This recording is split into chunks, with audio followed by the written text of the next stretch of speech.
Kailangang bakantihin ni Perfecto Yasay Jr. ang kanyang posisyon sa Department of Foreign Affairs bilang kalihim nito epektibo ngayong araw. Ito ay matapos hindi kumpirmahin ng Commission on Appointments ang kanyang nominasyon para sa nasabing pwesto. Tiniyak naman ng DFA na hindi maapektuhan ang kanilang trabaho sa naging pasya ng CA ukol kay Yasay. Ayon kay DFA spokesperson Assistant Secretary Charles Jose, na kay Pangulong Rodrigo Duterte na kung sino ang itatalagang bagong kalihim ng kanilang departamento. Si Eunice Monte sa detalye. Any objection? Hearing none, the motion is approved. The ad interim appointment of Secretary Yasay is hereby rejected. Bakante ngayon ang posisyon ni Department of Foreign Affairs Secretary Perfecto Yasay Jr. matapos hindi makapasa sa kwalifikasyon ng Commission on Appointment. Matapos ang ilang oras na diskusyon, sa botong 15 out of 18 ay hindi naaprubahan ng miyembro ng komite ang isa sa appointment ng pinaka-kontrobersyal na miyembro ng gabinete ng Duterte administration. Sa harap ng 22 miyembro nito, kabilang na ang Senate Committee Chair, ay inanunsyo ni Senator Ping Lacson ang mga dahilan ng pagkaka-reject dito.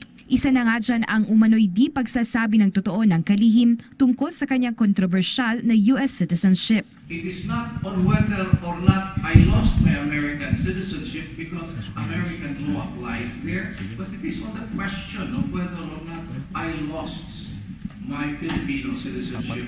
And I just would like to say this in the context of the fact that there have been allegations that I have perjured and I have lied before this commission. I would like to state here and now again, I did not lie. Sa naganap na hearing, sinabi mismo ni DFA Secretary Yasay na wala siyang US passport. Sa katunayan, aniya, aprobado pa ng COMELEC ang kanyang candidacy as a senator sa kanyang pagtakbo noong taong 2001 at 2004, kung saan isa sa mga requirement dito ay ang pagiging Filipino citizen. Mas uminit naman ang diskusyon ng hamon ni Representative Josephine Sato ang kalihim sa pagsagot lang ng simpleng oo o hindi kung nabigyan nga ba ito ng US citizenship. Why can the Honorable Secretary not admit the truth that he was an American citizen when in fact he admitted it to his guesting in a TV station? Matapos ang makailang ulit na pagtanggi ng kalihim, inamin din ito na nabigyan nga siya ng US citizenship noong Nobyembre 1986 na agad niya ring inabandona umano matapos ang isang taon. I may not have fully disclosed what was required in my answering this question, but this is really normal in a process like this. When you're asked before an august body like this, questions like the one that had been asked of me, you get nervous. You somehow come up with answers that you do not intend. And I apologize for that.